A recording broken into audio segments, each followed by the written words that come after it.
kədərliyəm, həm qürurluyam. Kədərim sonsuzdur, çünki əzizlərimi doğmalar etmişəm və oradakı doğmalarımı da zülm altında saxlayıblar, hələ bəziləri həbsdədir, amma dövlətimizin də şəfqətli, qüdrətli əli onların üstündədir. Mən bundan əminəm.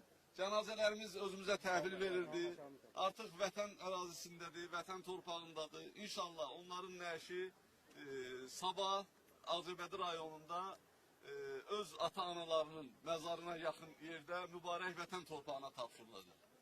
Bu şərait yaradılıb, mənim yarama su səpilib, mən böyük bir mənəvi dəstək görmüşəm, böyük bir maddi dəstək o baxımdan görmüşəm ki, bütün bu işlər dövlətimizin rəhbərinin uca diqqəti, qayğısı sayəsində dövlətimizin uyğun strukturları tərəfindən yüksək səviyyədə həyata keçirilib.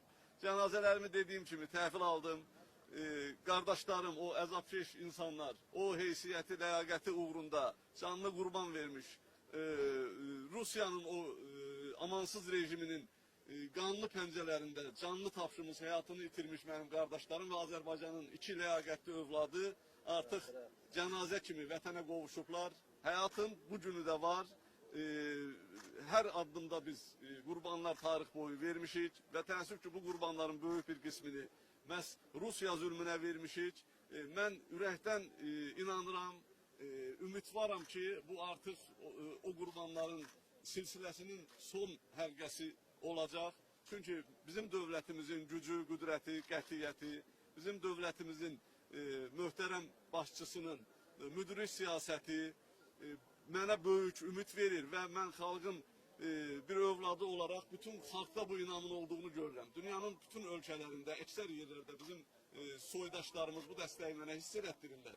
Və Azərbaycan dövlətinin indiki vaxtda nə qədər qüdrətli və hər bir vətəndaşının qədrini, qiymətini bilən, onlara sahib çıxan, hətta hardasa zülmə uğrayıb, işgəncə görüb dünyasını dəyişsə belə, cənazə halında alınıb vətənə gətirilib, mübarək vətən torpağına tapşırılmasını təşkil edə bilir. Bu bizə böyük bir mənəvi güc verir, sarsılmaz bir daxili davamlılıq verir, bir iradə verir. Mən dövlətimizə, dövlətimizin başçısına ürəkdən minnətdaram. Dərin kədər içində olsam da yenə də deyirəm, xalqımıza əslində başsağlığı verirəm. Bu çünki bizim xalqımıza verilmiş bir gözdağıdır, bizim insanlarımıza divan tutmaq cəhdidir.